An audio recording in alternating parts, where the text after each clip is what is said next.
बरसाना वो गांव है जहाँ पे श्रीमती राधा रानी ने अपना ऑलमोस्ट बचपन से लेकर पूरा लाइफ यहीं पे गुजारा है, जब तक कि शादी नहीं होगी। शादी के बाद भी बहुत कम पास में है उनका ससुराल, तो आते आते रहेंगे। So we will discuss about it. So this was a tour of Indrajit Swami and their tour and their whole yatra groups to Barsana, and they have a very nice drones and cameras and all the techniques. So therefore they are very much known in ISKCON to create such wonderful videos. आप लोग चाहें तो इंद्रजन स्वामी महाराज का channel है इंद्रजन स्वामी YouTube पे, आपको बहुत सारे इस तरह के वृंदावन के डॉक्यूमेंट्रीज या अलग अलग स्थानों के वीडियोस मिल जाएंगे और बहुत सुंदर सुंदर गीतों के साथ। Okay, so just we'll discuss. Devashish Pro, you can make me host, otherwise I cannot record, or you have to give me recording rights, something like that. So it says Radhe Jaya Jaya Madhava Daite. Radhe. So what does Radhe means? What does Radha means? Anyone knows what does Radha means? You can unmute yourself and answer. So we are devotees of Radha Krishna, so we should know what does Radha mean. What does this name indicates? Someone would like to say? Yes, Hare Krishna.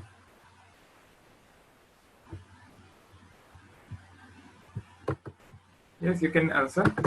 कौन बोल रहे थे? Energy of Krishna. Okay, energy of Krishna. Yes, yeah, that's true.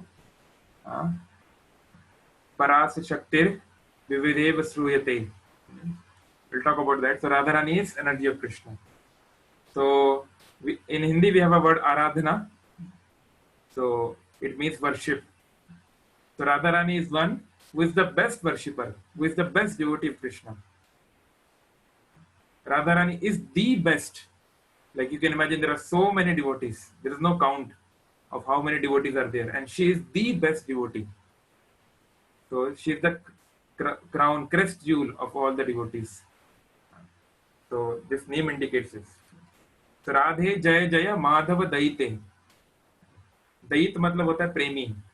So she is lover of Madhav. Madhav means, Ma means Lakshmi, Dhava means Swami, owner. So the husband of goddess of fortune. This is also a name of Krishna or Vishnu. So Radharani is the beloved of Krishna. And Gokul Taruni Mandal Mahite. Taruni means young girls, Yuvatiyan. So Gokul जो स्थान है, see this, it requires some understanding of Vrindavan. So Vrindavan has 7 forests on the western bank of Yamuna and 5 on the eastern shore. 7 one जो है पश्चिम में है, 5 पूरब में है. तो गोकुल पूर्व में है. तो गोकुल में भगवान श्री कृष्ण का जन्म हुआ है. या अगर आप भागवतम के अनुसार देखें तो गोकुल में भगवान को लाया गया था मथुरा से. और राधा रानी का भी जो जन्म है वो पूरब में ही है, रावल नाम के स्थान पे.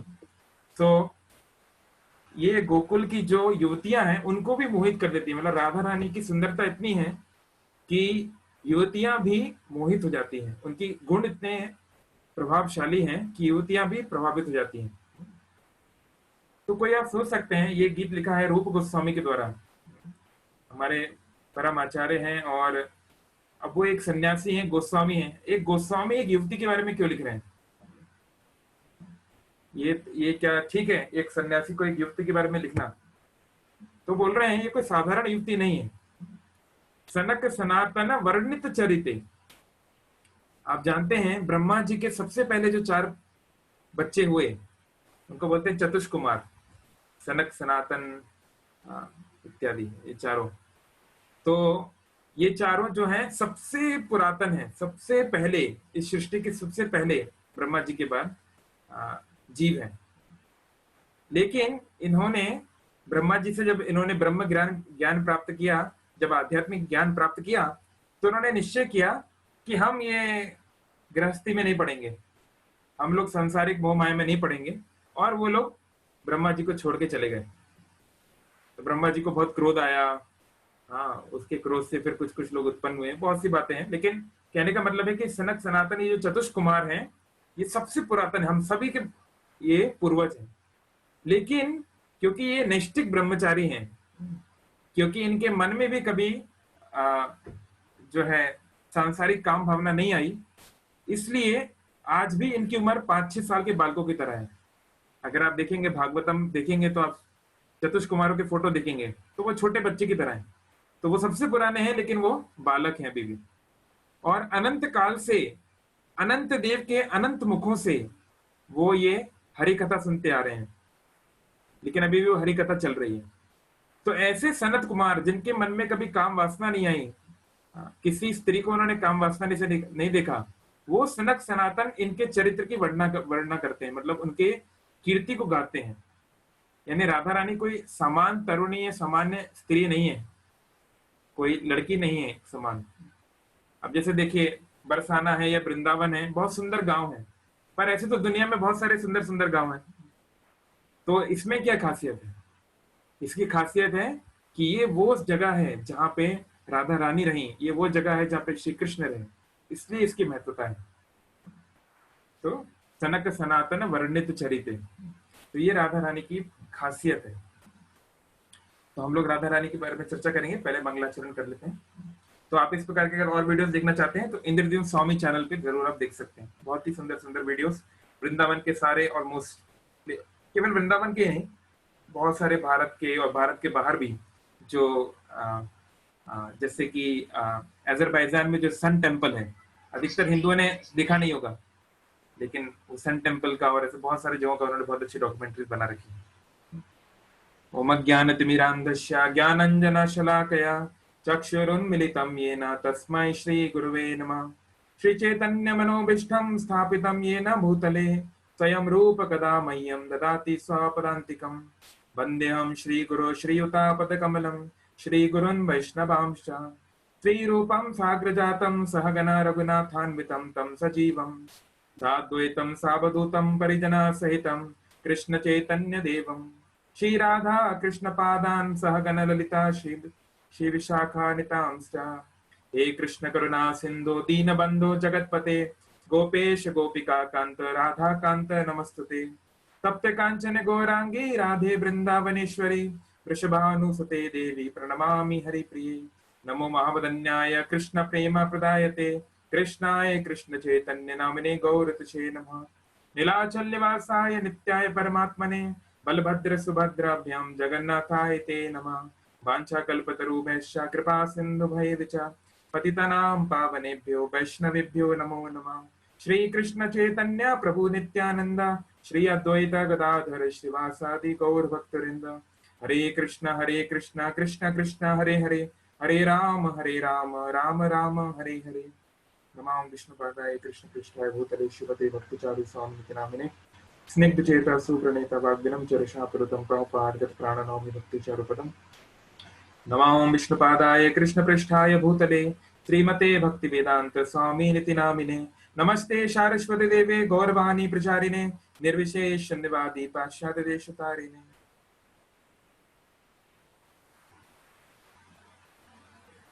हरे कृष्ण, सभी का स्वागत है। तो अभी हम अगले कुछ दिनों में 26 तारीख को राधा अष्टमी का त्योहार मनाएंगे, वो दिन जब श्रीमती राधा रानी प्रकट हुए। नॉट ऑडिबल नहीं हो क्या? यहाँ पे हमें ऐसा मैसेज दिख रहा है, कोई कंफर्म कर सकते हैं फटाफट अपने आप को अनम्यूट करके? वीडियो ऑडियो ठीक है कि नहीं? ठीक है, हरे कृष्ण प्रभु। ऑडिबल प्रभु जी। ओके, ठीक है प्रभु जी, ठीक है। Okay, thank you. सो ये राधा रानी का तत्व समझना बहुत मुश्किल है। कुछ तत्व होते हैं, तत्व मतलब प्रिंसिपल्स, ट्रुथ, उनको समझना बहुत डिफिकल्ट होता है। जैसे कि राधा तत्व, शिव तत्व, गौर तत्व, गुरु तत्व, इनको समझना बड़ा कठिन है। बाकी जीव तत्व यानी हम, और विष्णु तत्व यानी भगवान, उनको समझना आसान है, क्योंकि जीव जीव है और भगवान भगवान है, कोई कंपैरिजन नहीं है, जमीन आसमान का अंतर है। लेकिन जो बीच में जो कुछ चीज होती है उनको समझना थोड़ा मुश्किल हो जाता है। नारद पुराण में बोला गया है, तत्वम गुरुम समम नास्ति, गुरु के समान कोई तत्व नहीं है, क्योंकि साक्षात धरित्वेन समस्त शास्त्र, सारे शास्त्र बोल रहे हैं कि गुरु ही भगवान है। लेकिन किंतु प्रभो या प्रिय एव तस्य, लेकिन गुरु भगवान का प्रिय होता है, उनका दास होता है।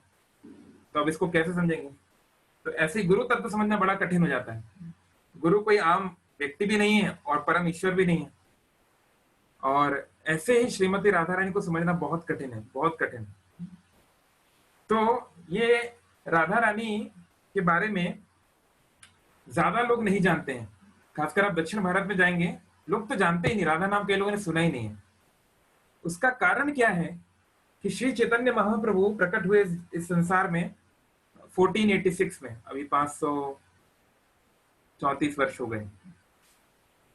तो वृंदावन की जो भक्ति होती है वो अन्य स्थानों की भक्ति से थोड़ी अलग होती है, क्योंकि भक्ति एक होती है ऐश्वर्य प्रधान। ऐश्वर्य प्रधान मतलब भगवान का ऐश्वर्य, ऑपुलेंस देखकर हम प्रभावित होते हैं। भगवान का जो गॉड के लिए जो सबसे उपयुक्त वर्ड है वो है कृष्ण। कोई बता सकते हैं क्यों? जूम का ये फायदा है कि हम एक दूसरे से बात कर सकते हैं। आप में से बहुत लोग ये बात जानते होंगे, क्यों प्रभुपाद जी बोलते हैं कि कृष्ण शब्द भगवान के लिए सबसे उपयुक्त शब्द है? कोई बताना चाहेगा? अनम्यूट करके बोल Because सकते हैं। Krishna means all attractive. Yes, Ankit Prabhu ji Bangalore से बहुत अच्छा बताए हैं कि कृष्ण शब्द आया है कर्षण धातु से। जैसे हिंदी में एक शब्द होता है आकर्षण, अट्रैक्शन, है ना? तो कर्षण धातु, हम क्यों अट्रैक्ट होते हैं? तो विष्णु पुराण में वेद व्यास जी के जो पिताजी हैं, जिन्होंने पहला पुराण लिखा विष्णु पुराण, उसमें बताया गया है ऐश्वर्यस्य समग्रस्य वीर्यस्य यशस्य श्रिया ज्ञान वैराग्यस्य चैव शन्नम भग इतिंगना। तो बोल रहे हैं जिस व्यक्ति में ये 6 गुण पूरी मात्रा में, उसको आप भगधारी बोल सकते हैं। जैसे हम बोलते हैं धनवान, धनवान मतलब जिसके पास धन है, बलवान जिसके पास बल है। ऐसे ही भगवान, भगवान मतलब होता है जिसके पास भग है। अब भग शब्द का क्या अर्थ है? ऐश्वर्य समग्रस्य, जिसके पास सारा ऐश्वर्य है, जितनी धन दौलत आप देख रहे हैं उसकी है। वीर यश, सबसे ज्यादा बलशाली है, वीरता है, यश है, श्री है, सुंदरता है, ज्ञान है, वैराग्य है, शन्नम भग इतिंगना, ये 6 गुण जिसमें पूर्ण मात्रा में है, विष्णु पुराण बोल रहा है वही भगवान है। और ये 6 कारण, इस और ये जो 6 चीजें ये हमें आकर्षित करती हैं। जब एक लड़का एक लड़की को देखता है तो उसकी सुंदरता से आकर्षित होता है, ये एक लड़की की सुंदरता से आकर्षित होती है। जब हम किसी बड़े अमीर आदमी को देखते हैं तो उसकी धन दौलत से आकर्षित होते हैं। जब हम किसी सेलिब्रिटी को देखते हैं तो उसके स्टारडम से हम अट्रैक्टेड होते हैं। तो यही सब क्वालिटीज है जिससे हम अट्रैक्ट होते हैं।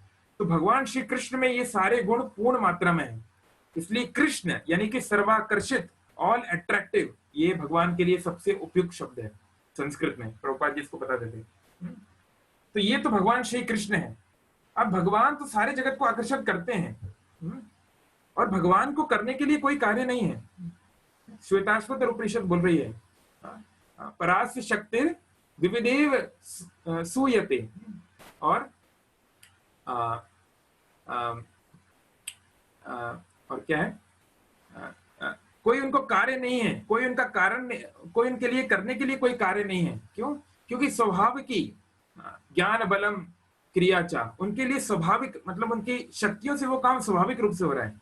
जैसे आप देखिए महाविष्णु जो कारण समुद्र में लेटे हुए हैं, वो लेटे हुए हैं आराम से, आनंद योग निद्रा में है, और इतने इतने अनंत कोटि ब्रह्मांडों को वो बना रहे हैं। तो उनको कुछ नहीं करना पड़ता है, उन्होंने अपनी शक्तियां बना रखी हैं, है ना?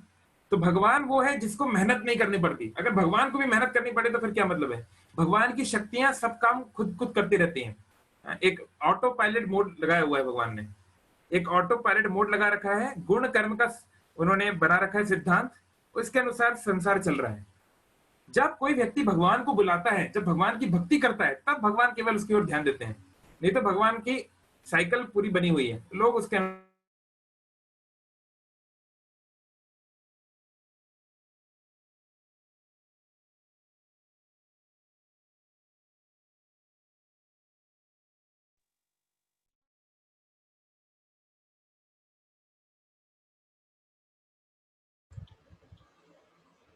भौतिक संसार में जो प्रेम होता है उनके देवता, उसको बोलते हैं मदन।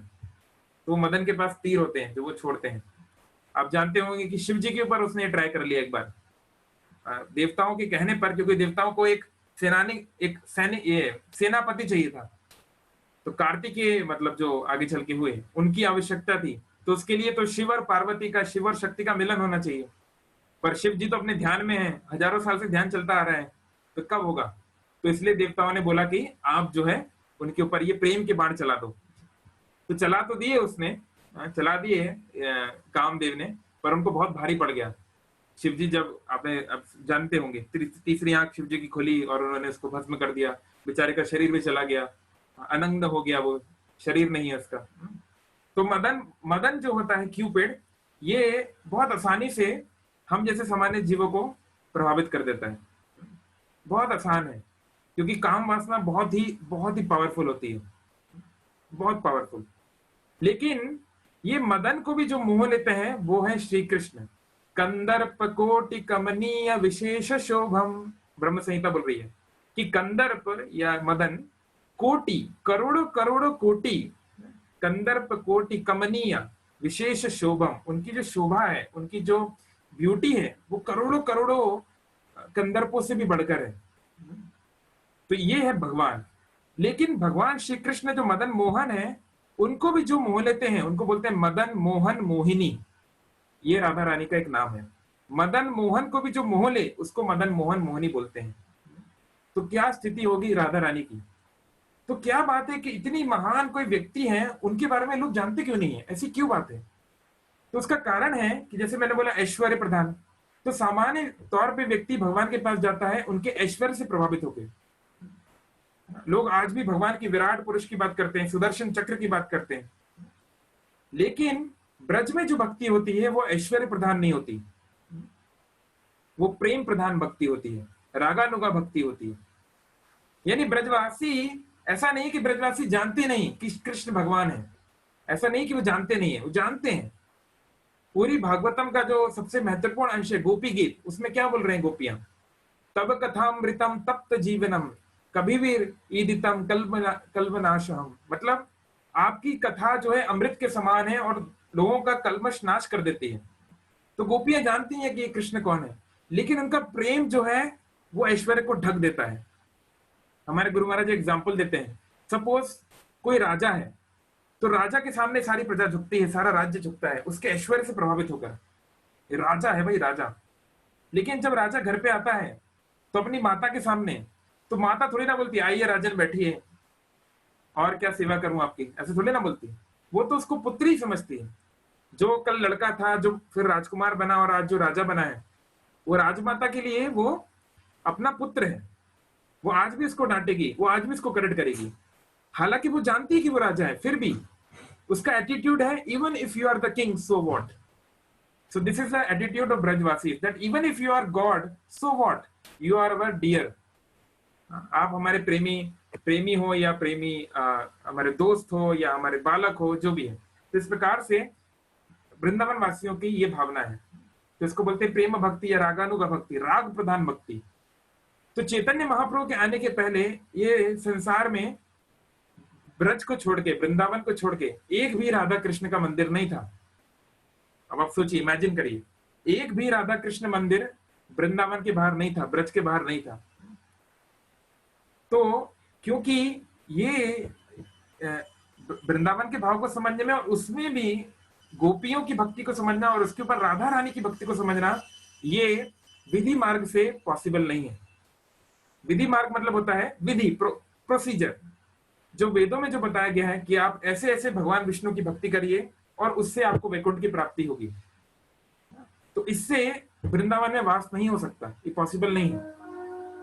लेकिन जब चैतन्य महाप्रभु जो स्वयं राधा कृष्ण है, एक श्लोक में बताया गया है ये बात, राधा कृष्णा प्रणय विकृति हिलादिनीर शक्तिर अस्माद, कि ये राधा कृष्ण की जो प्रणय, जो प्रेम की जो स्थिति है, उनके बीच में जो प्रेम का जो संबंध है, और राधा रानी क्या है, हिलादिनी शक्तिर अस्माद। भगवान की बहुत सारी शक्तियां हैं, लेकिन हिलादिनी शक्ति, हिलादिनी मतलब आनंद देने वाली।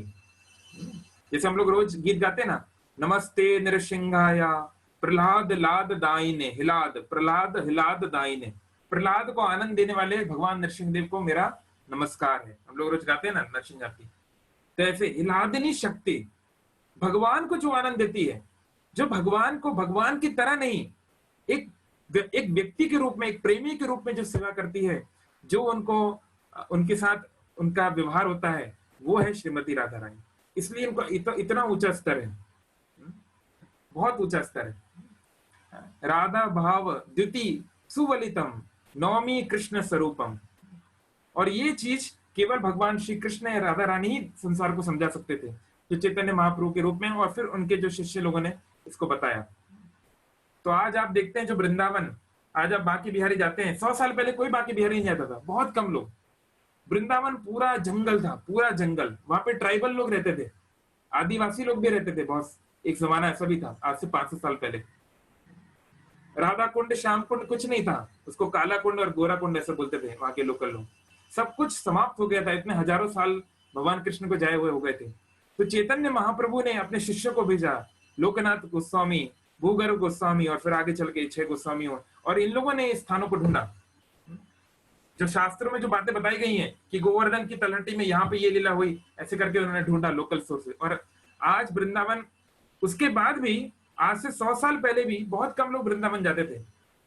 लेकिन आज भी अगर आप ब्रजवासियों के पास जाएंगे, ब्रजवासी इस बात को ओपनली एक्नॉलेज करते हैं कि इस्कॉन के आपके आचार्य शील प्रभुपाद के कारण, क्योंकि प्रभुपाद जी ने ये वृंदावन की महिमा चारों तरफ पूरे संसार में फैला दी।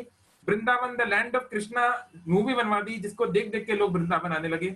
और आज वृंदावन में इतने लोग होते हैं कार्तिक में कि पैर रखने का स्थान नहीं है। 10 लाख 12 लाख लोग आ जाते हैं चारों तरफ से, आपके पास जगह नहीं है, पैर रखने का स्थान नहीं है। तो ये है जो भगवान के जो शुद्ध भक्त होते हैं, ये धाम की और भगवान की महिमा को प्रकट करते हैं। तो जैसे सूर्य है, सूर्य हमेशा रहता है, लेकिन हम लोग कभी कभी सूर्य को नहीं देख पाते अपनी स्थिति के अनुसार। कभी कभी बादलों के कारण हम सूर्य को नहीं देख पाते। लेकिन प्रभुपाद एक उदाहरण देते हैं, अगर आप एरोप्लेन में बैठ के जाएं तो एरोप्लेन आपको बादलों के ऊपर ले जाएगा, फिर कोई बादल नहीं होंगे, कोई नहीं होगा सूर्य को ढकने वाला, केवल सूर्य का प्रकाश होगा। तो ऐसे ही कभी कभी माया जो है भगवान के धाम को या भगवान की लीलाओं को ढक देती है संसार से। लेकिन जब भगवान के भक्त आके उसको एक्सप्लेन करते हैं, वो अपनी कृपा से जब हम सबको वो ज्ञान देते हैं, निर्मल ज्ञान देते हैं, तो वो सारे डाउट्स जो है सारे हम उनके ऊपर चले जाते हैं। तो ये है, तो इसलिए वासुदेव घोष गाए हैं, यदि गौर ना हुई तो ताबे की हुई। तो अगर चैतन्य महाप्रभु नहीं होते तो क्या होता। राधार महिमा प्रेम रस सीमा जगत जान के, ये राधा रानी की जो महिमा है, प्रेम रस की जो सीमा है, मतलब इससे उच्चतर कोई प्रेम नहीं हो सकता, वो कौन जान पाता। बृहद भागवतम में शास्त्रों में दिया हुआ है, बृहद भागवतम में नारद मुनि चाहते हैं, जा रहे हैं सबसे बड़े भक्त की खोज में, कौन है सबसे बड़ा भक्त। तो इलाहाबाद में, प्रयागराज में वो पहुंचते हैं, वहां पे एक ब्राह्मण बहुत अच्छे से शालिग्राम की सेवा कर रहा है। उनको लगता है इससे अच्छा कौन भक्त होगा, इतने सुंदर तरीके से सेवा कर रहा है। वो ब्राह्मण बोलता है नहीं नहीं, दक्षिण भारत में एक राजा है, वो राजा बहुत अच्छे से सेवा करते हैं।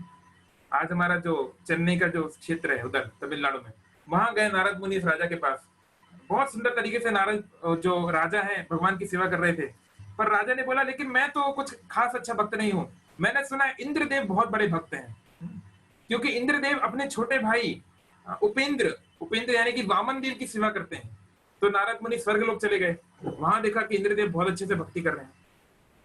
लेकिन इंद्रदेव ने बोला अरे मेरी क्या भक्ति है, मैंने क्या भक्ति की है, मेरी भक्ति का तो कोई इसका मोल नहीं है, कोई इसकी खासियत नहीं है। प्रहलाद के पास जाओ, प्रहलाद ने देखो कितनी भक्ति की थी, अकेले प्रहलाद को बचाने के लिए साक्षात भगवान नृसिंहदेव आ गए। प्रहलाद के पास जाओ, प्रहलाद के पास गए नारद मुनि, खुद का ही शिष्य है प्रहलाद, नारद मुनि के शिष्य है। लेकिन गुरु जो होता है ना, गुरु भी एक सेवा होती है। ऐसा नहीं है, कोई भी वैष्णव जो होता है वो गुरु नहीं बनना चाहता। ये नहीं कि वो चाहता है हाँ 10 लोग मुझे प्रणाम करें, मेरा व्यास पूजा बनाए। उसको ये आदेश दिया जाता है, चैतन्य महाप्रभु ने आदेश दिया, अमार आज्ञा गुरु होया तारे यही देश, मेरी आज्ञा से तुम गुरु बनो और इस देश को तारो, ये कृष्ण भावनामृत को फैलाओ। तो गुरु भी एक जिम्मेदारी है। लेकिन गुरु अपने हृदय में हमेशा ये चाहता है, जैसे एक पिता चाहता है कि मेरे बच्चे मुझसे आगे बढ़े, बहुत ऊंचा बढ़े, ऐसे गुरु चाहता है कि मेरे जो शिष्य हैं वो जल्दी जल्दी भक्ति में आगे बढ़ जाएं, उनको मैं अपने गुरु से जोड़ दूं। हर गुरु यही चाहता है। तो नारद मुनि भी अपने ही शिष्य प्रहलाद के पास जाके उनकी महिमा गाने लगे। प्रहलाद ने कहा, मैं तो छोटा बच्चा था, बचपन में कभी डर लग जाता है तो बच्चा माता पिता का नाम ले लेता है, मैंने नृसिंहदेव का नाम ले लिया, और क्या। मैं तो बालक था, मैं तो जानता ही नहीं था क्या भगवान होता है, कौन नृसिंहदेव है। तो मेरी भक्ति श्रेष्ठ नहीं है। भक्ति जाननी है तो हनुमान के पास जाइए। हनुमान वो भक्त हैं, वो सेवक हैं जिनको भगवान राम ने कहा था कि मैं तुम्हें तुम्हारा ऋण चुका नहीं सकता, इसलिए गले लगा लो हनुमान। रामायण में बहुत फेमस ये है इंटरेक्शन। तो हनुमान जी के पास गए। हनुमान जी ने बोला, हमारी क्या भक्ति है, अगर हमारी भक्ति होती तो रामचंद्र मुझे अपने पास में रहने देते, क्यों मुझे किम पुरुष वर्ष में। हनुमान जी जिस स्थान पे रहते हैं उसको बोलते हैं किम पुरुष वर्ष। हनुमान जी इस प्लेनेट पे नहीं रहते हैं, दूसरे प्लेनेट पे रहते हैं। किम पुरुष वर्ष, मुझे वहां क्यों भेज दिया, अपने साथ में रखते। मुझसे बढ़कर तो पांडव हैं, उन पांडवों को भगवान ने हमेशा अपना प्रिय माना, हमेशा उनके साथ में रहे। तो पांडवों के पास गए। पांडवों के पास जाके युधिष्ठिर बोले, हम तो उनके रिश्तेदार थे, तो रिश्तेदारी में संबंध में भगवान ने थोड़ा हमारे पर प्रेम दिखा दिया, लेकिन हम भगवान के प्रेमी भक्त नहीं हैं। सच्चे प्रेमी भक्त तो द्वारका वासी हैं, जिनके लिए भगवान ने एक अलग शहर बना दिया, स्वयं मथुरा छोड़ के उनके पास चले गए। ये द्वारका वासी परम भक्त हैं। तो द्वारका के पास चले गए। द्वारका जाने पे उग्रसेन से मिले, सबसे श्रेष्ठ यदुओं में जो श्रेष्ठ है उग्रसेन। उग्रसेन की जाके तारीफ करने लगे नारद मुनि। नारद मुनि उग्रसेन बोले कि देखो, द्वारका में सबसे अच्छा भक्त है उद्धव। उद्धव से बढ़कर कोई भगवान श्री कृष्ण का प्रेमी नहीं है। उद्धव जो है, हम लोग भगवान का प्रसाद खाते हैं, भगवान को हम जो भोग लगाते हैं उसको हम अर्पण करके हम लोग लेते हैं। पर उद्धव की भक्ति इतनी श्रेष्ठ थी, भगवान के खुद कजन ब्रदर थे वो, लेकिन भगवान जिस प्लेट में खाते थे उसमें जो बचता था केवल वो खाते थे। भगवान जो कपड़े पहन के जो पुराने हो जाते थे केवल वही कपड़े वो पहनते थे, और रात को छोड़ के 24 घंटे वो वहीं रहते थे। कभी कभी रानियां जो है परेशान हो जाती थी, जाएगा कब, ये कब तक यहीं बैठा रहेगा, हम लोग को भी थोड़ा समय बिताने दो। ये था उद्धव की स्थिति।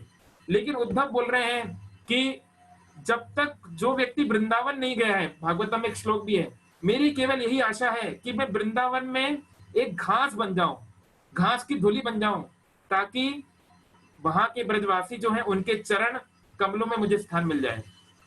तो द्वारका का जो सबसे बड़ा भक्त है वो वृंदावन का घास बनना चाहता है, वृंदावन की घास की धूली बनना चाहता है। तो ये है वृंदावन की स्थिति। और उन ब्रजवासियों में भी श्रेष्ठ हैं गोपियां। क्यों गोपियां श्रेष्ठ हैं? क्योंकि देखिए, हनुमान जी राम जी से गले मिल रहे हैं, उद्धव जो है कृष्ण से गले मिल रहे हैं, संसार को कोई आपत्ति नहीं है, संसार उनका गुणगान करता है।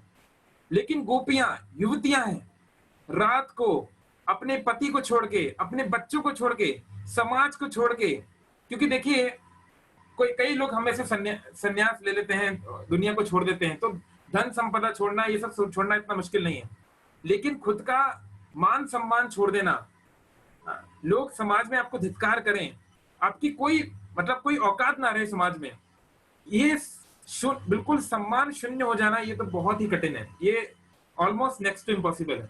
लेकिन गोपियां देखिए, उनको समाज किस नजर से देखता था कि ये इनकी प्रवृत्ति कैसी है, ये अपने पति को छोड़ के, अपने बच्चे को छोड़ के उस कृष्ण के पास चली जाती हैं रात में। तो उन लोगों ने अपना सब कुछ छोड़ दिया। कई गोपियों को वापस उनके घर में वापस नहीं लिया गया, वो वन में रहने लगी।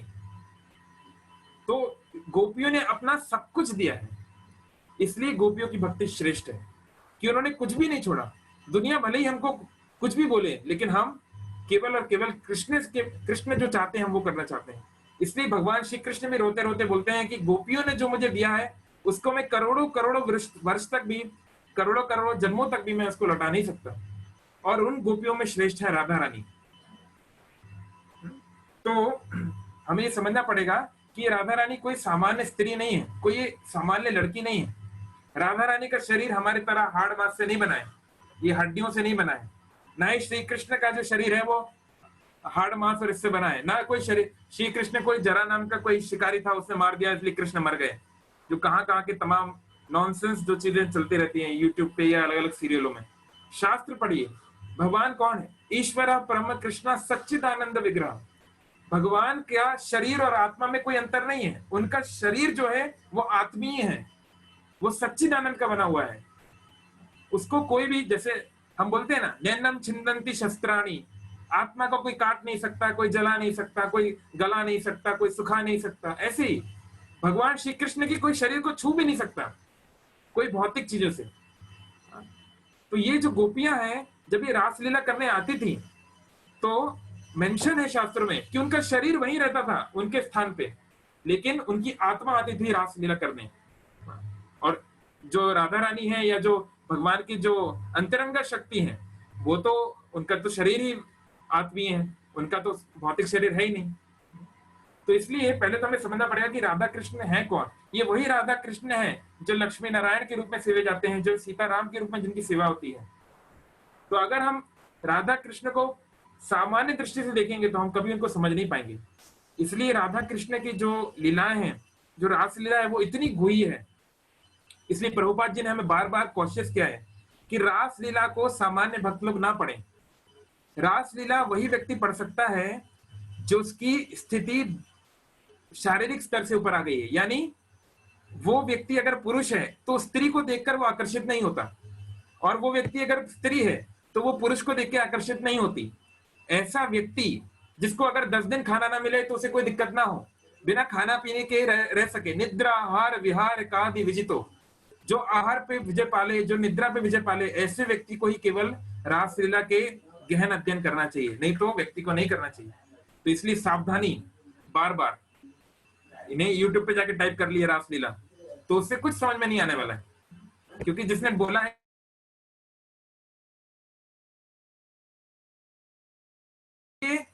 श्रीमद् भागवतम के 10वें स्कंद में रासलीला है। पहले 9 स्कंद पढ़ने हैं, पहले समझना है कि क्या है, भगवान विष्णु कौन है, कृष्ण कौन है, उसके बाद हम वहां तक पहुंच सकते हैं। तो एनीवे, तो हमने कुछ चीजें तो ऑलरेडी डिस्कशन कर ली। तो श्रीमती राधा रानी कौन है? भगवान की हिलादिनी शक्ति, जो भगवान को आनंद देती है। वही हिलादिनी शक्ति जब भगवान परम पुरुष भगवान श्री कृष्ण राम के रूप में आते हैं तो वो हिलादिनी शक्ति सीता के रूप में आती है। वही द्वारका में अलग अलग रूपों में आती है, वही वैकुंठ में अलग अलग रूपों में आती है। तो ये हमें समझना है। और यहाँ तक कि जो गोपियां हैं ये भी कोई साधारण स्त्रियां नहीं है। लक्ष्मी सहस्त्र संभ्रम सेव्यमानम, ब्रह्मा जी बोल रहे हैं ब्रह्म संहिता में, ये जो हजारों हजारों लक्ष्मियां घिर घिर कर भगवान कृष्ण की सेवा कर रही हैं। यानी कि जो गोपियां ये लक्ष्मी है, साक्षात लक्ष्मी, ये कोई साधारण स्त्रियां नहीं है। ये एक एक गोपी जो है, एक एक जो गोपी है, ये चाहे अगर इनकी स्थिति इतनी ऊंची है कि कई कई ब्रह्मांड इनके चरणों पे गिर सकते हैं, ये इतने उच्च स्तर की इनकी भक्ति है। तो इसलिए हमें समझना है कि पहले ये है क्या, तत्वता जानना है। भगवान ने क्या बोला गीता में? जन्म कर्म च मे दिव्यम एवं यो वेति तत्वता। मेरे जन्म और कर्म को जो तत्वता, तत्वता मतलब इन ट्रुथ, इन प्रिंसिपल्स, ये नहीं कि हाँ भगवान तो यादव हैं, हम भी यादव हैं, वो भी यदु थे, भगवान भी जो है स्त्रियों को घुमाते थे, हम भी घुमाएंगे। तो ये नहीं है। पहले तत्वता समझना पड़ेगा कि भगवान है कौन, कृष्ण और हम में अंतर क्या है, ये जानना बहुत जरूरी है। इसलिए प्रभुपाद जी ये गीत गाते थे हमेशा, जय राधा माधव कुंज बिहारी, गोपी जन वल्लभ गिरिवरधारी। तो बहुत सारे लोग गोपी जन वल्लभ बनना चाहते हैं। बहुत सारे लोग ऐसे बोलते हैं, वो करें तो रासलीला, हम करें तो कैरेक्टर ढीला। भगवान की तो 16,000 गर्लफ्रेंड्स थी, हमारी कम से कम एक तो होनी चाहिए। बहुत सारे लोग ऐसा बोलते हैं। तो प्रभुपाद जी का यही कहना था कि ठीक है, तुम्हें गोपी जन वल्लभ बनना है, पहले गिरिवरधारी बन के बताओ, पहले तुम गिरिराज को धारण करके बताओ। तो जब हम ये बात बोलते हैं तो बोलते हैं अरे ये सब तो मिथ्या है, ये सब तो झूठी कहानियां हैं। तो जब अगर आपको लगता है कि गिरिराज उठाना झूठा है, मिथ्या है, वो कोई सामान्य मनुष्य नहीं उठा सकता, तो फिर आपको कोई अधिकार नहीं है कि आप राधा कृष्ण की लीला के बारे में जाने, फिर आप उससे दूर ही रहें तो अच्छा। इसलिए आप देखते हैं जो लोग निर्विशेष लोग हुए, जो मायावादी लोग हैं, यानी कि जो भगवान को एक परम ब्रह्म के रूप में देखते हैं, एक लाइट के रूप में देखते हैं, उनका आकार नहीं मानते, निराकारवादी जो हैं, उन लोगों ने बहुत सारे शास्त्रों के ऊपर टीका किया, अपनी कमेंट्रीज लिखी, लेकिन श्रीमद् भागवतम पे नहीं लिख सके। है वहां फिरा के पेश करेगा, नहीं कर सकता। इसलिए श्रीमद् भागवतम प्रमाण अमलम, श्रीमद् भागवतम अमल पुराण है, की बात नहीं की गई है, डायरेक्ट लव ऑफ गॉड की बात की गई है। तो इसलिए ये श्रीमद् भागवतम की महानता है। और जिन लोग का सौभाग्य है कि उनको भागवत रसिक भक्त मिले हैं, जो भागवत को ग्रहण करने में जिनको आनंद आता है, ऐसे भक्त जिनको गुरु के रूप में मिले हैं, उनका सौभाग्य है। तो हम सभी का परम सौभाग्य है कि शील प्रभुपाद जैसे परम भागवत रसिक भक्त हमको मिले। श्रीमद, आप ये मत सोचिए कि शील प्रभुपाद जी जो हैं इतने बड़े आचार्य थे और 14 बार दुनिया का चक्कर लगाए हैं, ये वो सब सही है, लेकिन उनके हृदय में सदैव हमेशा जब भी राधा प्रभुपाद जी जहां भी जाते थे, हमेशा राधा रास बिहारी का फोटो साथ में रखते थे। राधा रास बिहारी जो बॉम्बे में हमारा मंदिर है, प्रभुपाद जी जो है अपना सन्यास के बाद पूरा जीवन राधा दामोदर मंदिर में रहे हैं। तो वो भगवान के नित्य पार्षद हैं। तो वो केवल, जैसे एक जगह बोला गया है, one should leave Vrindavan only to share Vrindavan. व्यक्ति को वृंदावन से बाहर केवल इसलिए जाना चाहिए ताकि वो दूसरों को वृंदावन के बारे में बता सके। तो ये काम प्रभुपाद जी ने किया है।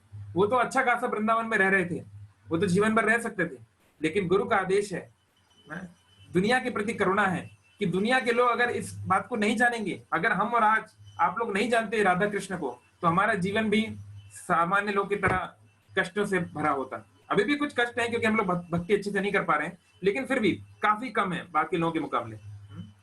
तो ये राधा रानी की स्थिति है। तो कोई व्यक्ति बोले अरे कृष्ण ने तो इतने सारे गोपियों के साथ क्या किया, तो आप उनको जवाब दे सकते हैं कि श्री कृष्ण कौन है, श्री राधा रानी कौन है। और फिर कई बार प्रश्न होता है कि चलो ठीक है, राधा कृष्ण का प्रेम इतना ही महान है, तो राधा कृष्ण ने शादी क्यों नहीं की, उनका विवाह क्यों नहीं हुआ, ये प्रश्न उठता है कई बार। तो जशोदा जो है, जशोदा ने सोचा था कि राधा रानी को मैं अपनी बहू बनाऊंगी। क्यों? क्योंकि जब राधा रानी छोटी थी, बालिका थी। अच्छा, एक बात ये है, ये तो अलग ही हम चर्चा करेंगे, राधा रानी जी का जन्म कैसे हुआ, ये हम लोग 26 तारीख को राधाष्टमी के दिन चर्चा करेंगे। आज हम कुछ राधा तत्व पे बात कर रहे हैं, यानी कुछ फ्रीक्वेंटली आस्क्ड क्वेश्चंस। तो कई बार लोग ऐसा बोलते हैं, एक बार एक व्यक्ति ने मुझसे पूछा, अरे राधा रानी तो कृष्ण की मामी थी, कोई अपनी मामी के साथ कैसे संबंध बना सकता है।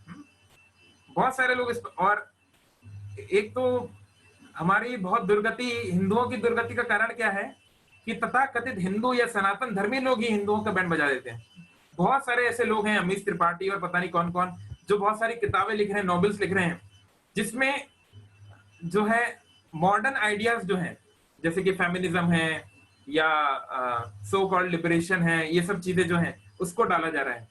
बताया जा रहा है कैसे सीता देवी एक महान योद्धा थी और बहुत महान, वो सीता द लेजेंडरी वॉरियर करके किसी ने बुक लिखी, ऐसे ही कोई राधा रानी को किसी और प्रकार से बता रहा है। तो ये समझने की आवश्यकता है कि वैसे तो देखो, जैसे हमने बताया, राधा कृष्ण जो है वो तो साक्षात महाविष्णु है, महालक्ष्मी है, वो कोई साधारण व्यक्ति तो है नहीं। तो वो अपने अनुसार, अपने इच्छा के अनुसार वो लीला करते हैं। लीला शब्द का अर्थ क्या है? लीला शब्द का अर्थ होता है नाट्य, ड्रामा। ड्रामा मतलब क्यों? ड्रामा मतलब क्या है? ड्रामा मतलब है जो अपने और दूसरों के आनंद के लिए या कुछ सिखाने के लिए जो हम कुछ करते हैं, वो उससे बोलते हैं लीला। तो जो लीला में हो रहा है, जरूरी नहीं कि वही जो है हमेशा वैसा ही रहता है। जैसे सपोज कोई व्यक्ति है, बहुत अच्छा व्यक्ति है, जेंटलमैन है, लेकिन वो ड्रामा में जो है एक विलन का रोल कर रहा है। जैसे अभी कोई लोग बोल रहे हैं कि सोनू सूद जो है बॉलीवुड एक्टर, उसने बहुत सारे लोग की हेल्प की है कोरोना क्राइसिस में, बहुत लोगों को कहां से श्रमिकों को लेकर आ रहे हैं, तो बहुत महान काम कर रहा है। तो वैसे तो वो विलन का रोल करता है, लेकिन रियल लाइफ में ऐसा लोग बोल रहे हैं कि बहुत हीरो का काम वो कर रहे हैं। तो ऐसे ही लीला में कुछ और चीजें भी हो सकती हैं, है ना। तो भगवान अपनी इच्छा के अनुसार चीजें करते हैं, और भगवान की योग माया शक्ति होती है, भगवान की एक डायरेक्टर होती है जो सब कुछ चीजें अरेंज करती है। तो वैसे तो सामान्य तौर पे भगवान श्री कृष्ण राधा रानी से बड़े हैं। श्री कृष्ण का जन्म जो है या प्राकट्य जो है, ये भाद्रपद था, हम लोगों ने देखा 15 दिन पहले हुआ श्रीमती राधा रानी से। तो सामान्य अंडरस्टैंडिंग ये है, लेकिन कुछ लीलाओं में ऐसा दिखता है कि राधा रानी कृष्ण से बड़ी है उम्र में। तो इसलिए हमें समझना पड़ेगा कि ये कल्प भेद है। कल्प भेद मतलब हर एक कल्प में, ब्रह्मा जी के हर एक दिन में श्री कृष्ण आते हैं, राधा रानी आती हैं, ब्रजवासी आते हैं। तो हर बार लीला होती है, थोड़ी एक अलग तरीके से होती है। कुछ उसमें डिटेल्स वैरी हो जाता है। तो वो थोड़ी बहुत डिटेल्स जो है, कभी इस कल्प में कुछ हुआ, उसके पहले कल्प में कुछ हुआ, लाइक दैट। जैसे सपोज आप रोज सुबह 6 बजे उठते हैं और सुबह 6:05 पे आप ब्रश करते हैं, 6:15 पे आप नहाते हैं, 6:30 बजे जो है आप वॉक पे जाते हैं। लेकिन कभी कभी 10-15 मिनट ऊपर नीचे हो जाता है ना, कुछ खास कारण से। तो ऐसे ही कभी कभी भगवान की लीलाओं में थोड़ा थोड़ा भेद आता है, कल्प भेद। तो हमको उन चीजों को उस तरीके से समझने की आवश्यकता है। इसलिए शास्त्रों को भी व्यक्ति खुद से नहीं पढ़ सकता, उसको एक गुरु के डायरेक्शन में पढ़ना जरूरी है, जो खुद जानता हो कि ये चीजें क्या क्या है। तो भगवान की कोई मामी नहीं लगती है राधा श्रीमती राधा रानी लीला में भी, है ना। ये कहीं से कहीं तक सत्य नहीं है। श्री कृष्ण के जो पिता हैं वृषभानु, और कृष्ण सॉरी राधा रानी के जो पिता है वृषभानु, और कृष्ण के जो पिता है नंद बाबा, ये लोग दोस्त हैं, इनकी दोस्ती है।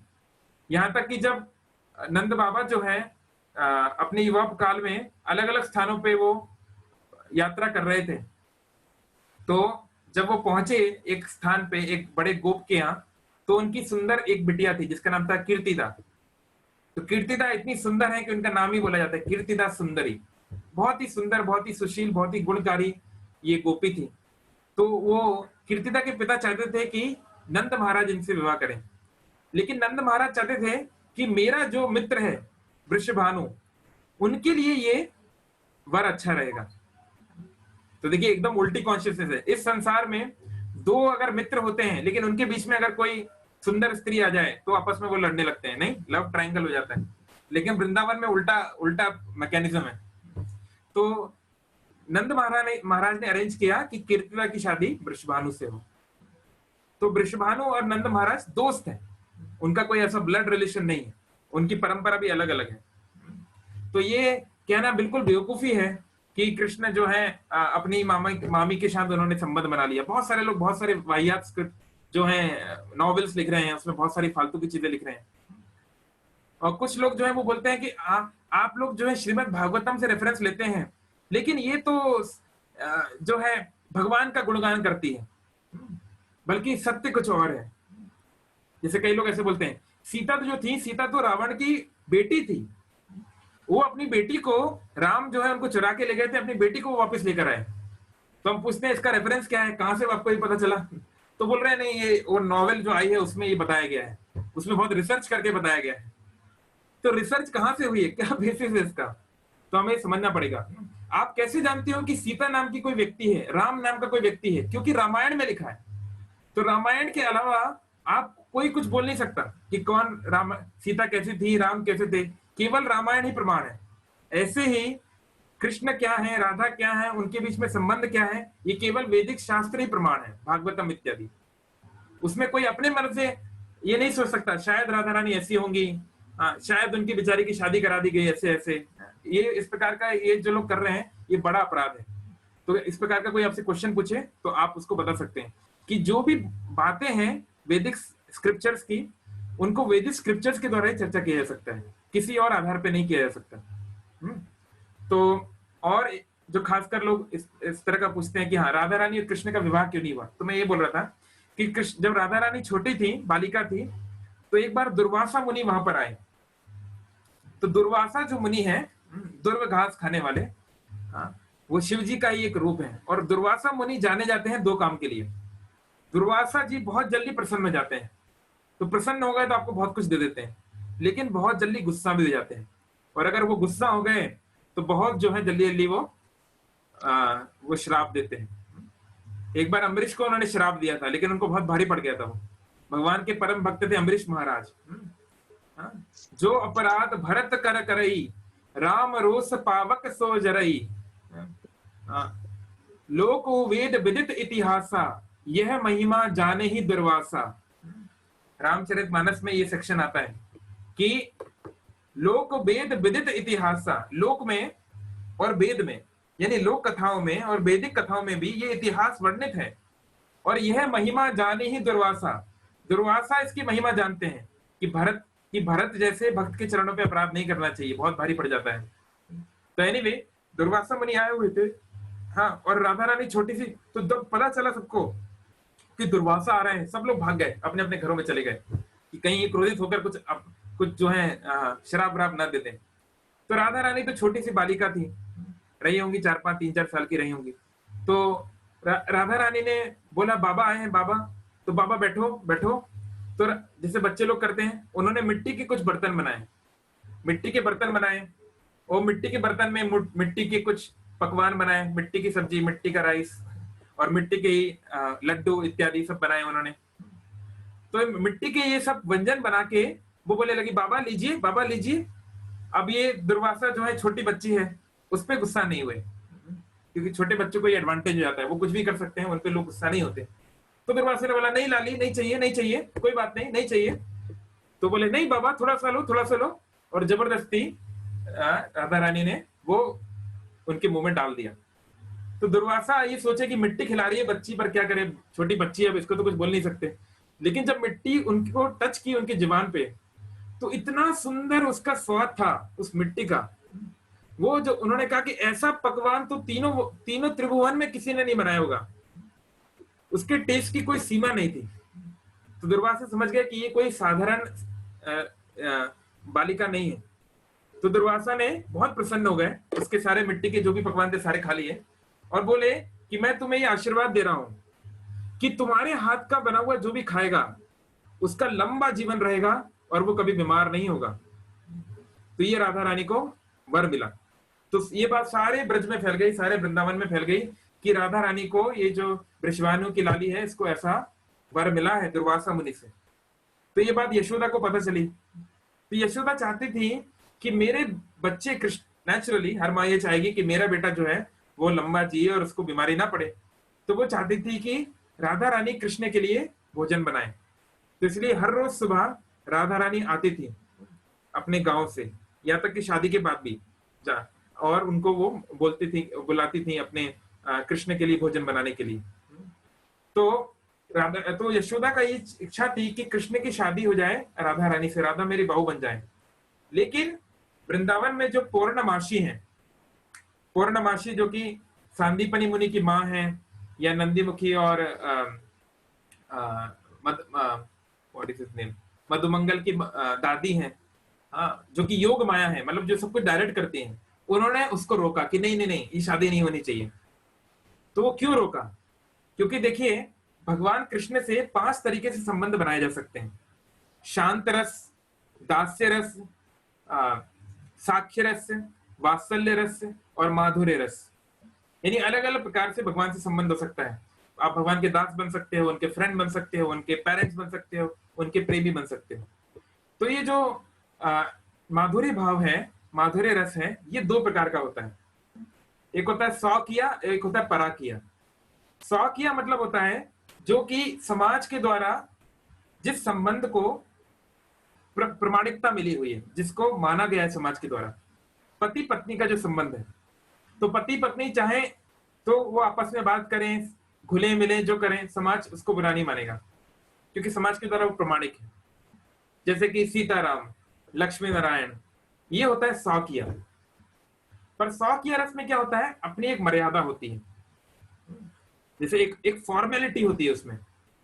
लेकिन जो पराकीय भाव जो होता है, पराकीय भाव मतलब पराकीय रस यानी कि समाज के द्वारा वो नहीं जाना जाता, या मॉडर्न टर्मिनोलॉजी में बॉयफ्रेंड गर्लफ्रेंड का रिलेशनशिप, इसे बोलते हैं पराकीय। तो ये जो पराकीय भाव है ये श्रेष्ठ है, ये वैकुंठ में या आध्यात्मिक जगत में, वैकुंठ में नहीं, गोलोक में या आध्यात्मिक जगत में ये श्रेष्ठ है। क्यों? क्योंकि इसमें हमेशा एक फ्लेवर है। हमेशा राधा रानी सोच रही है मैं कृष्ण से कहाँ मिलूंगी, कैसे बच के जाऊंगी। कृष्ण सोच रहे हैं आज मैं कैसे उनसे कहाँ मिलूंगा, कैसे मिलूंगा, कैसे उसकी सासू माँ है जटिला कुटिला है, उनसे बच के जाऊंगा। तो एक अलग प्रकार का उसमें रोमांच है। इसलिए आप देखते हैं तो वही जो आध्यात्मिक जगत में जो सबसे उच्चतर चीज है, उसको भौतिक जगत में सबसे निम्नतर माना गया है। क्यों? क्योंकि ये जैसे भगवत गीता में भी बात आई है कि एक बड़ा बनियान का पेड़ है, एक बहुत बड़ा वट वृक्ष है, एक बनियान ट्री बहुत बड़ा, उसकी छाया पड़ रही है पानी में, नीचे पानी पड़ा हुआ है, सपोज कोई तालाब है, तो उसकी छाया पड़ती है तो क्या होता है, छाया उल्टी होती है, यानी जो जड़ है वो छाया में सबसे ऊपर दिखती है, और जो फल है या जो ऊपर की जो चीजें हैं वो नीचे दिखती हैं। तो आध्यात्मिक जगत की जो सबसे ऊंची चीज है, पराकिया भाव, वो इस संसार का सबसे निम्नतर स्तर है। यानी इस संसार में कोई पुरुष और स्त्री आपस में मिलते हैं बिना शादी ब्याह किए, बिना सामाजिक या ये विवाह संस्कार किए, तो उसको सबसे ज्यादा निम्न माना गया है। क्योंकि ये पुरुष और स्त्री राधा कृष्ण नहीं है, ये सामान्य जीव है। इसके हृदय में भी काम भावना भरी हुई है, कचरा भरा हुआ है। स्त्री के हृदय में भी काम भावना भरी हुई है, कचरा भरा हुआ है। तो वो लोग, उनका जो संबंध होता है उसको पराकिया इसलिए नहीं बोला जाता। तो यही जो इस संसार का जो सबसे निम्न है वो उस संसार का सबसे उच्चतर है। और भगवान का जो संबंध है किसी से भी, वो शारीरिक स्तर पे नहीं है। ऐसा नहीं है कि श्री कृष्ण जो है वो गोपियों की सुंदरता से मोहित हो गए इसलिए वो उनके पीछे चल लिए, जैसे कोई सामान्य व्यक्ति लट्टू हो जाता है किसी सुंदर स्त्री को देख के। श्री कृष्ण कौन है? श्री कृष्ण है आत्मा राम। भगवान केवल वही करना चाहते हैं जिससे उनका भक्त प्रसन्न हो। जशोदा चाहती है कि कृष्ण बंध जाए तो वो बंध जाते हैं। उनके फ्रेंड्स चाहते हैं जो ग्वाल बाल हैं कि कृष्ण घोड़ा बने और हम उसके ऊपर बैठ के कृष्ण को घुमाएंगे, तो कृष्ण वो बन जाने को तैयार है। तो कृष्ण जो इन गोपियों के साथ ये संबंध क्यों बना है? ये गोपियां कौन है? ये गोपियां कोई साधारण व्यक्ति नहीं है। जैसे कुछ गोपियां क्या है, वो दंडकारण्य के ऋषि मुनि है।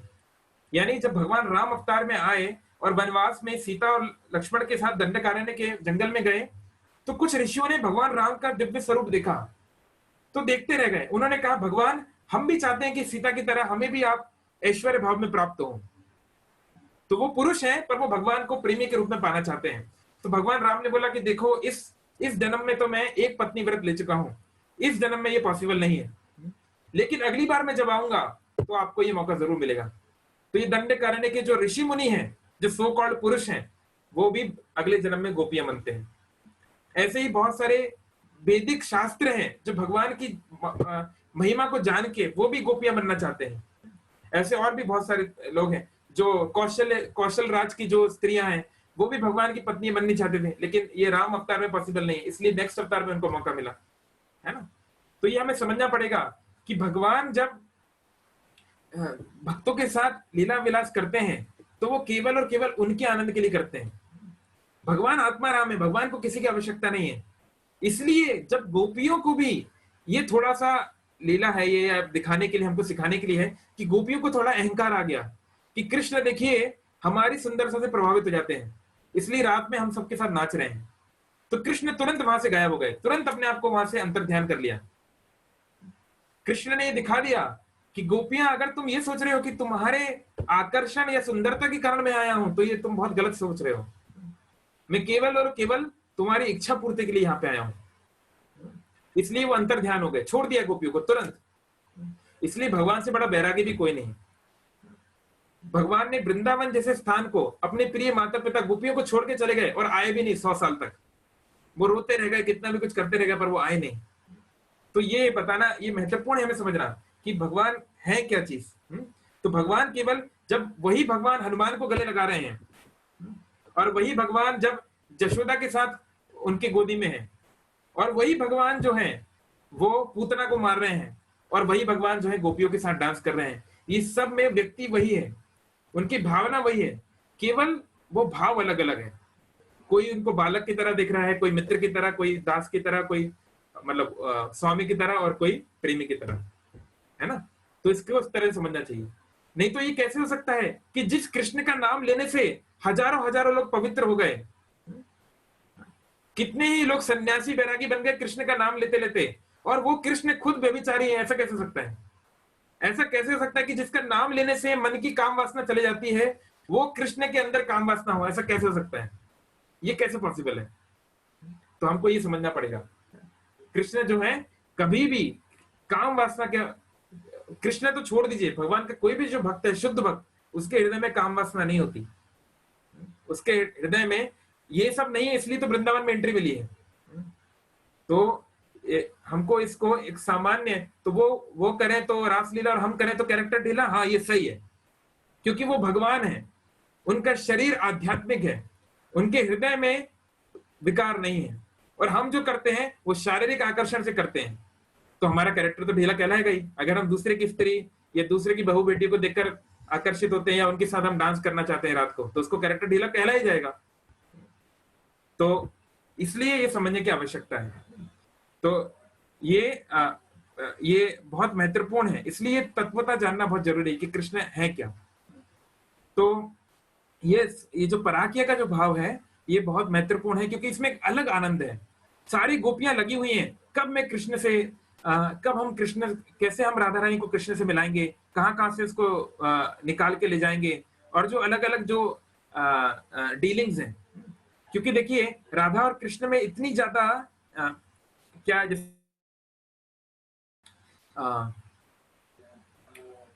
राधा कृष्ण प्रणय विकृति हिलादिनी शक्ति रस्माद एकाद मानव अपि भुवि पुरा देह भेदम, कि पूरा बहुत समय से ये देह भेदम, इन लोगों ने अलग अलग देह कर लिया है, यानी राधा और कृष्ण अलग अलग हो गए हैं, लेकिन एकाद मानव वो एक ही है। एक पुराण में राधा रानी बोल रही हैं कि मैं और मेरे और कृष्ण में कोई अंतर नहीं है, मैं ही कृष्ण हूं, कृष्ण ही मैं हूं, या कृष्ण ही मैं हूं, या इस प्रकार से। तो इसको कैसे समझ सकते हैं? प्रभुपाद जी ने इसको समझाया है, शक्ति और शक्तिमान, एनर्जी और एनर्जेटिक। जो शक्तिमान है यानी शक्तियों का जो स्वामी है, वो एक प्रकार से उसमें और शक्ति में कोई अंतर नहीं है, और वही अंतर है भी। तो एक दृष्टि से राधा और कृष्ण में कोई अंतर नहीं है, लेकिन अंतर है भी। इसको बोलते हैं अचिंत्य भेद अभेद। भेद है, राधा कृष्ण में भेद है, और अभेद भेद नहीं भी है। ये अचिंत्य है, समझना, ये चिंतन से ऊपर है। इसको कैसे समझ सकते हैं? तो प्रभुपाद जी उदाहरण देते हैं। सपोज आप सुबह अगर आप थोड़ा लेट उठते हैं, तो आप सुबह के 6 बजे तक आप सो रहे थे, आपने देखा कि बाहर क्या हो रहा है, सूर्य की किरणें दिखने लगी, सूर्य की किरणें दिख रही हैं, सनलाइट दिख रही है, तो आप क्या बोलोगे? अरे सूर्योदय हो गया। तो कोई आपसे बोल सकता है, अरे आपने क्या सूर्य को देखा? क्या आपने बाहर जाके सूर्य को देखा कि सूर्योदय हुआ है कि नहीं? आप बोलोगे कैसे बेवकूफों की तरह बात कर रहे हो, सूर्य तो है, तभी तो सूर्य की किरणें आई हैं। सूर्य की किरणें आई हैं यानी कि सूर्य तो आ गया है, समझे? तो सूर्य की किरणें क्या है? सूर्य की शक्ति है। तो सूर्य की किरणें जहां है वहां सूर्य तो होगा ही, और सूर्य है तो सूर्य की किरणें तो होंगी ही। लेकिन फिर भी सूर्य की किरणों में और सूर्य में अंतर है। आप सूर्य की किरणों के सामने खड़े हो सकते हैं, साक्षात आप सूर्य के पास नहीं जा पाओगे, है ना? संपाति और इन्होंने प्रयास किया था, जटायु, लेकिन क्या हुआ? पंख जल गए संपाति के। तो ऐसे ही राधा कृष्ण है और कृष्ण राधा है, फिर भी कृष्ण और राधा में अंतर है। तो इसलिए ये भगवान का ये, इसलिए हम लोग क्या कैसे वर्शिप करते हैं। कई बार लोग हमसे बोलते हैं, आप लोग जय श्री कृष्ण क्यों नहीं बोलते? हम लोग बोल देते हैं जय श्री कृष्ण, हमें कोई प्रॉब्लम नहीं है इसमें, लेकिन हम लोग बोलना चाहते हैं हरे कृष्णा, है ना? हरे, हरे मतलब कहां से है? हरा शब्द से, हरा। और हरा मतलब हे हरा, हे हरा को बोलते हैं हरे। यानी राधा को जब हमें बुलाना होता है तो हम बोलते हैं राधे। जैसे सीता, सीता को बुलाना है तो सीते, ललिता को बुलाना है तो ललिते। ये संबोधन का तरीका है संस्कृत में। तो हरे कृष्ण मतलब राधे कृष्ण, राधे कृष्ण राधे कृष्ण, कृष्ण कृष्ण राधे राधे, राधे कृष्ण कृष्ण कृष्ण राधे राधे। यही है हरे कृष्ण महामंत्र। राम का बहुत सारे अर्थ हो सकते हैं, पर एक राम का मतलब राधिका रमन भी होता है। तो हम लोग चाहते हैं, हम लोग डायरेक्ट भगवान श्री कृष्ण की सेवा नहीं करना चाहते। हम लोग पहले राधा रानी का नाम लेते हैं, हम लोग पहले सीता का नाम लेते हैं, सीता राम, लक्ष्मी नारायण, राधा कृष्ण। क्यों? क्योंकि जहां बात करुणा की आती है, जहां बात आती है कंपैशन की, तो राधा रानी कृष्ण से भी बढ़कर है जी। यानी भगवान से भी बढ़कर है राधा रानी, कृष्ण को भी जीतने वाली है राधा रानी। इस प्रेममय भाव में, इस करुणा में उनका कोई कंपैरिजन नहीं है। ये राधा रानी की खासियत है। इसलिए आप जाएंगे वृंदावन में, हर कोई राधे राधे बोल रहा है, कोई कृष्ण का नाम ही नहीं ले रहा है। क्यों? क्योंकि वो जानते हैं कि राधा रानी का नाम लेने से उनकी श्योरिटी है, वो अश्योर्ड है।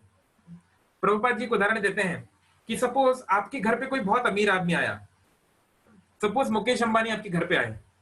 अब आप सोच रहे हो हम ऐसा क्या करें कि मुकेश अंबानी प्रसन्न हो जाए, तो आपने एकदम हाई क्वालिटी वाला महंगा वाला गिलास मंगाया, 10,000 रुपए का गिलास। उसमें आपने एकदम हाई क्वालिटी वाली चाय बनाई या कुछ दूध बनाया, दूध जो है आप हरिद्वार से लेकर आए, जो भी है आपने बहुत अरेंजमेंट किए, महंगे से महंगा चीज आपने लेकर आए, पर उससे क्या आप मुकेश अंबानी को प्रसन्न कर पाएंगे? नहीं। हो सकता है उसका गिलास जो 1 करोड़ का हो, आप उसको कैसे प्रसन्न कर पाएंगे? इन चीजों से आप उनको प्रसन्न नहीं कर पाएंगे। लेकिन मुकेश अंबानी के साथ में उसका बालक आया हुआ है।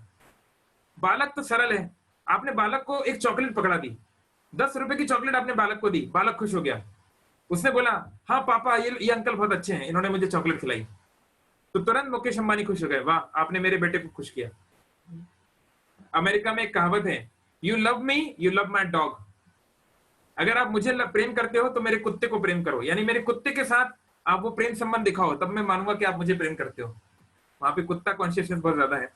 तो एनीवे, तो कहने का मतलब है कि जब हम भगवान के प्रिय किसी को पसंद करते हैं तो फिर हमें भगवान को हम आसानी से जीत सकते हैं।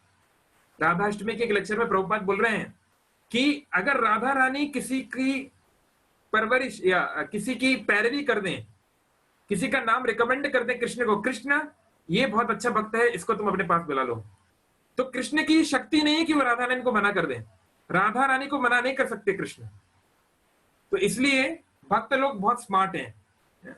कृष्ण जो भजे पड़ो चतुर, जो चतुर होता है वही कृष्ण को भजता है। कृष्ण वो जानते हैं कि कृष्ण के पास जाने का तरीका है राधा रानी के माध्यम से। और ये जो हमने कहा वृंदावन की जो भक्ति होती है रागानुगा भक्ति।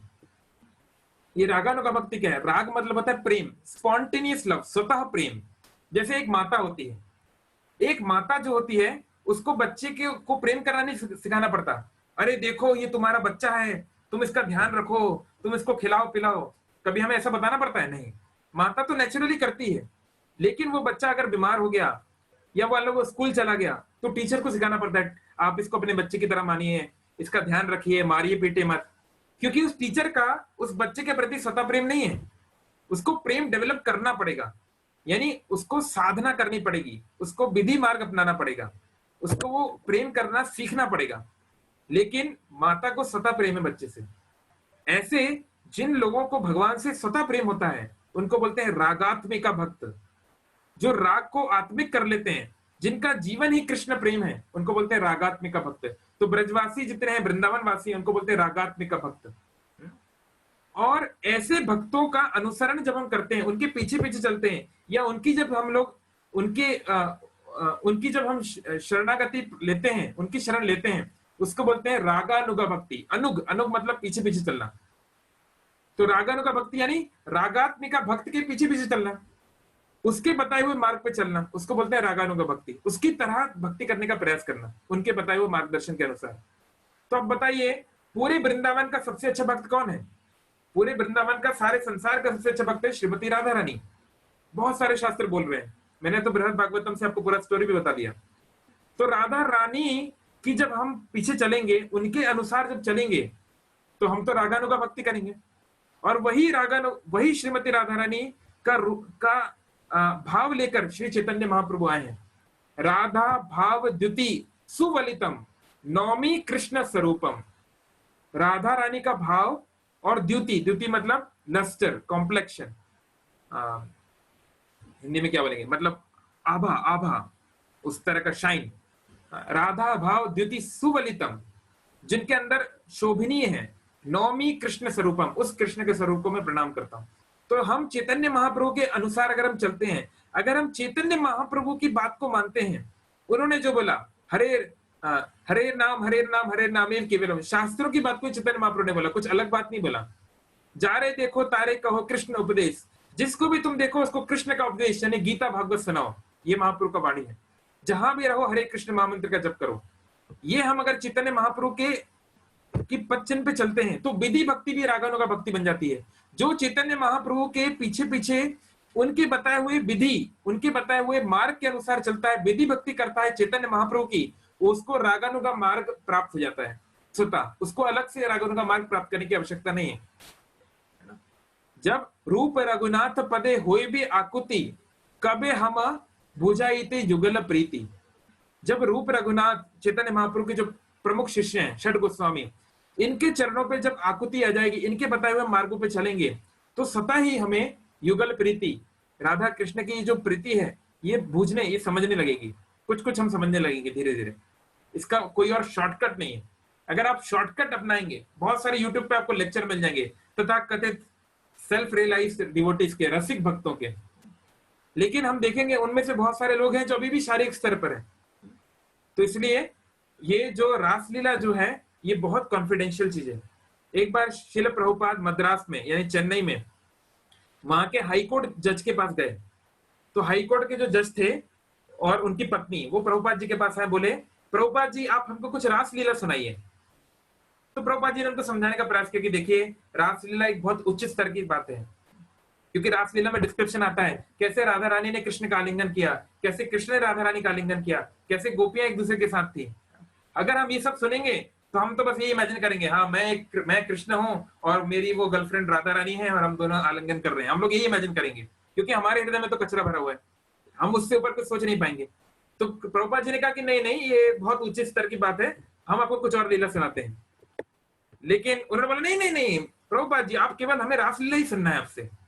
तो प्रभुपाद जी ने हाथ जोड़ते हुए बोला मैं इस लायक नहीं हूं कि मैं आपको रासलीला सुना पाऊं। तो प्रभुपाद जी ने ये बोला। तो इसलिए कभी भी बहुत उच्च स्तर के भक्तों के बीच में ही इस बात का डिस्कशन होना चाहिए। यानी जब हम उस स्तर पे बन जाएंगे तो हमारे गुरु हमें खुद बताएंगे कि हाँ अब तुम रासलीला का अध्ययन कर सकते हो, गहन अध्ययन। इसलिए प्रभुपाद जी ने कृपा करके कृष्णा जो पुस्तक है उसमें जितना रासलीला हमें जानना चाहिए उतना दे दिया है, उतना हम पढ़ सकते हैं कृष्णा बुक में, अलग से नहीं पढ़ना चाहिए। ये बहुत घातक है ना, अलग से सुनना चाहिए, ये बहुत घातक हो सकता है। बार बार सारे आचार्य इस बात को बता रहे हैं। चैतन्य महाप्रभु स्वयं, जो स्वयं भगवान श्री कृष्ण है, हमारे बीच में जगन्नाथपुरी में रहे, वो 18 साल जगन्नाथपुरी में रहे, कभी किसी से उन्होंने रासलीला नहीं सुनी। वो 100 बार ध्रुव चरित्र और 100 बार प्रहलाद चरित्र सुनते थे। उन्होंने सुना है गदाधर पंडित से, टोटा गोपीनाथ में जहां मंदिर है। तो सोचिए 18 साल में 100 बार ध्रुव चरित्र और 100 बार प्रहलाद, यानी कि 200 बार। तो आप डिवाइड कर लीजिए 18 से, यानी हर 1-2 महीने में बार बार वो ध्रुव की कहानी, प्रहलाद की कहानी, यानी कि श्रीमद भागवतम की जो मुख्य कहानियां उनको सुनते थे, उन वो लीलाओं को वो आस्वादन करते थे। और रासलीला जैसे जो गहन, जो बहुत ही गुह्य बातें हैं, वो केवल 2 भक्तों के साथ, स्वरूप दामोदर और रामानंद राय, केवल इनके साथ चर्चा करते थे, पब्लिक में कभी नहीं। कि एक बहुत बड़ा उन्होंने भागवत सप्ताह कर लिया और 10,000 लोग के सामने जो पता नहीं भक्ति कर भी रहे हैं कि नहीं कर रहे हैं, वो रासलीला गाना शुरू कर दिया, तो पब्लिक क्या समझेगी उसको, उनका खुद का भक्ति क्या है। तो इसलिए ये सब बातों को गुह्य तरीके से रखना है। तो प्रभुपाद जी ने कहा कि हमें शुरुआती स्तर पे हमारा कुरुक्षेत्र लीला, द्वारका लीला, अयोध्या लीला, द्वारका और वृंदावन की जो अन्य लीला है उनके प्रति भी हमारा रुचि होना चाहिए, उनको हमें सुनना चाहिए। और धीरे धीरे जब हमारा वो स्तर आएगा तब हम लोग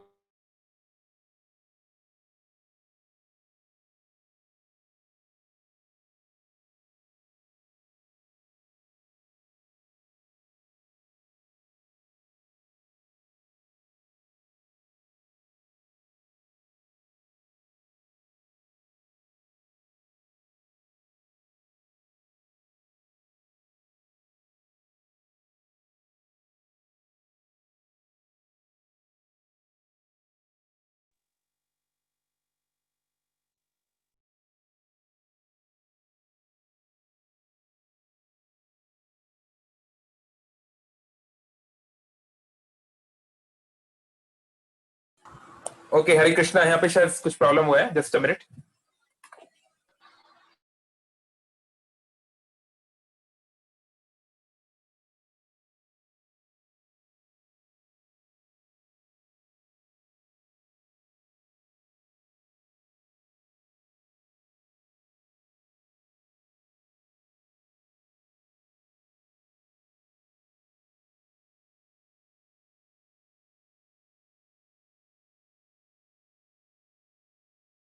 ऑडिबल।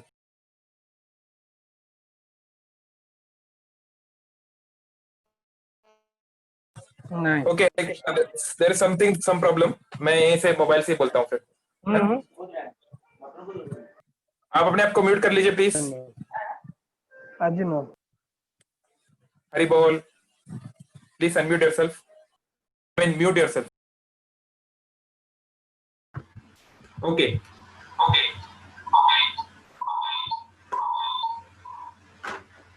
हाँ, तो एक बार ब्रह्मा जी ने राधा कृष्ण का विवाह कराया भी है। वो स्थान आज भी ब्रज में है जहाँ पे फॉर्मली राधा कृष्ण का विवाह हुआ था। तो अगर कोई इतना ही उत्सुक है कि क्यों राधा कृष्ण का विवाह नहीं हुआ, तो उनकी जानकारी के लिए बता दें कि राधा कृष्ण का भी विवाह हुआ है ना। वो श्रीमद् भागवतम में वर्णन नहीं है, लेकिन कई और स्क्रिप्चर्स में वर्णन आता है ना। और आप ब्रज में जाके वो स्थान आज भी आप देख सकते हैं, शायद बांडीर वन में है वो स्थान जहाँ राधा कृष्ण का विवाह हुआ है ना। तो ये एक भी ऐसा क्षण नहीं होता है जब कृष्ण राधा रानी को भूले हों या राधा रानी कृष्ण को बोले हैं। वो एक ही है, उनका अलग अलग कोई एग्जिस्टेंस है ही नहीं। इसलिए राधा कृष्ण जो है उनका हमेशा साथ में साथ, ना हम राधा रानी की अकेले सेवा करना चाहते हैं ना कृष्ण की अकेले, हम राधा कृष्ण को साथ में देखना चाहते हैं। इसलिए राधा कृष्ण या हरे कृष्ण हम लोग साधारण तौर पे बोलते हैं, भजते हैं या सेवा करते हैं। ये गौड़ीय वैष्णवों का, ये चैतन्य महाप्रभु के परंपरा का ये भाव है। और हम लोग जो कोई बोलेंगे ठीक है तो हम तो जगन्नाथपुरी के निवासी हैं, हम लोग ओडिशा वासी, हमारे लिए क्या। तो जो जगन्नाथ जी की रथ यात्रा है वो डायरेक्टली इस लीला से कनेक्टेड है, क्योंकि जगन्नाथ जी की जो रथ यात्रा है, कभी और डिस्कशन करेंगे, वो है कुरुक्षेत्र से जब जगन्नाथ, बलदेव और सुभद्रा को अलग अलग रथों में गोपियों ने और ब्रजवासियों ने खींच के वृंदावन लाए। वो जो खींचने की जो परंपरा है वही आगे चल के रथ यात्रा की परंपरा बनी। तो जगन्नाथ मतलब कौन है?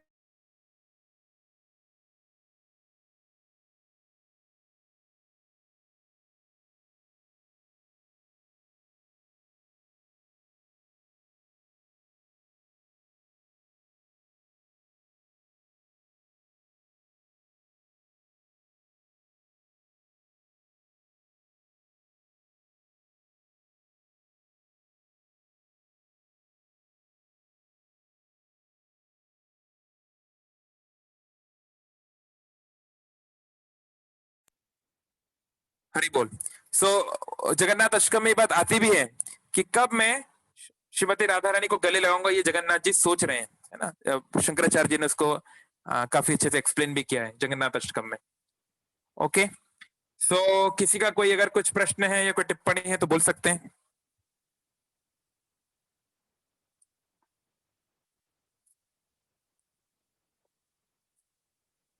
अगर कुछ बोलना चाहते हो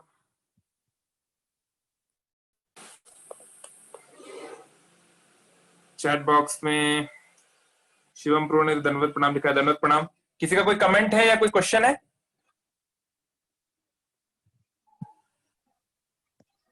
हरे कृष्ण प्रभु जी, दंडवत प्रणाम। धन्यवाद प्रणाम शिवानंद प्रभु। यस प्रभु जी, हम लोग राधा नाम क्यों